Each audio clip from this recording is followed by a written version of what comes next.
I made a video a while back about what I called small batch information. I would love for you to go check that out if you feel so inclined. That video, I talked about how I lately, within the past few years, have so much more preferred receiving my information from small batch sources.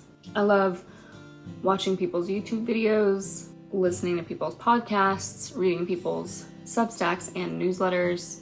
I still read books and longer peer-reviewed articles, I guess, but a lot of times my selections are actually recommendations from people on the internet coming from the sources that I just mentioned. I like grabbing bite-sized information from Instagram because that's what social media is. That's what Instagram and other social media provide, just small, like grabby bits of ideas. And then I follow up with the things that I resonate with or that I think are interesting on my own exploration. Instagram for me is actually feeling a lot like Xanga lately. Did we have that? Do you have that? I had an Xanga in middle school. You just posted like a lot of GIFs that you identified with or that resonated with your profile. And I feel like there's a similar energy there to like resharing other people's memes or artwork or their posts like on your Instagram stories. It kind of feels like the same kind of thing. Anyway, that's not the point. What I wanted to talk about was incorporating new information into our own daily rhythms and patterns. We have access to information at all times, basically, and there's so much good that comes from this, but there is also a lot of overwhelm that this can create. And I think sometimes we end up separated from our own intuitions and instincts because we rely on the readily available opinions and prescriptions of others. I also think we feel the need to incorporate new information into our daily rhythms and patterns and routines so quickly sometimes that our new learnings are actually expressed in fear and shame or guilt. They don't feel like they're coming from our true, authentic selves. For example, this was maybe like 2 years ago. I was at the park with my son. My daughter was either not born yet or just not of playing age yet. We know that social media can be an echo chamber, right? We see trending topics and ideas all the time. So at this particular time, I remember seeing everywhere in different forums and discussions, not to tell your kids, be careful. I saw posts about 5 things to tell your kids instead of be careful, or this is why you shouldn't tell your child to be careful.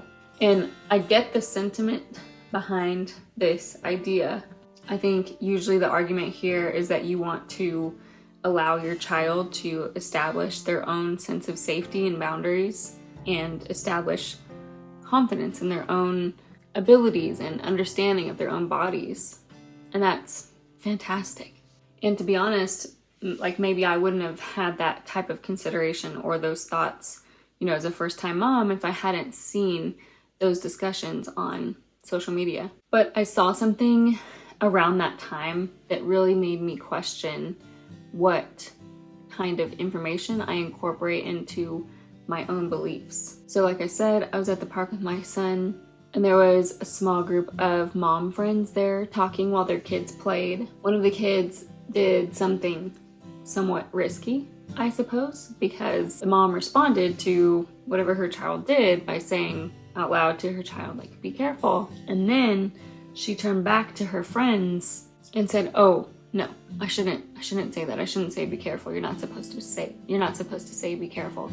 What I see in this exchange is that a mother acted on her natural instinct to caution her child and then felt shameful about her response, likely because of something she saw on the internet, and felt the need to retract herself and correct herself in front of her child and her peers.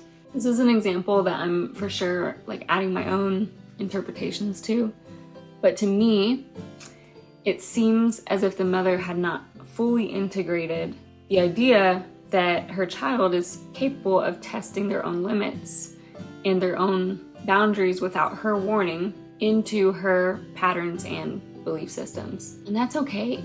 Sometimes we might be intrigued and provoked by an idea. We might resonate with an idea without completely identifying with it and incorporating it into our lives automatically, and that's okay. This mother's intuition told her that her child was in some amount of danger and that she needed to express caution. What if instead of expressing immediate self-doubt in front of her child and her peers and her own consciousness, what if instead she didn't say anything? What if instead she accepted that response that she gave? She accepted the fact that she said to her child to be careful, and she sat with it.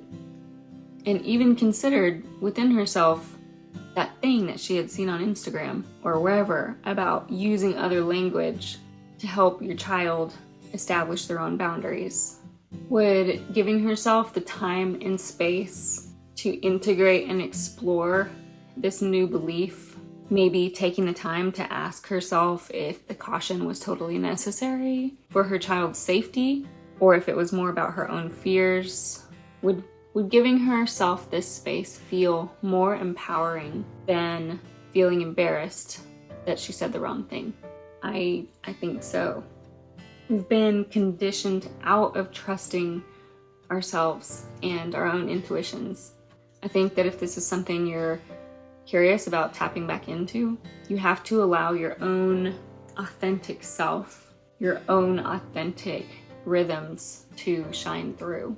And I think we do this by honoring where we are in our own learning. We can take in information and learn new things without feeling the need to apply it fully until we really truly feel it. Until something other than "be careful" comes out of our mouths, we don't need to feel shame and be embarrassed about our intuitive responses. There's also no prescriptive amount of time here, right? This is completely about allowing your rhythms to be an expression of your truest beliefs. So if you read that red 40 causes cancer or whatever, and you immediately feel the need to never eat red 40 again, just right off the bat automatically, great. If you start questioning some aspect of your parenting or your relationship dynamic, but it takes some time to implement a new pattern, that's great too. Your kids know your authentic self. Your body knows when you're being authentic with yourself. I hope you feel like you have permission to slow down and allow what is real and meaningful to speak into your life, and that maybe this discussion was helpful in that. As always, thank you so much for watching. I really, really appreciate it, and would love to hear if you resonated with any of it in the comments. I'll see you next week.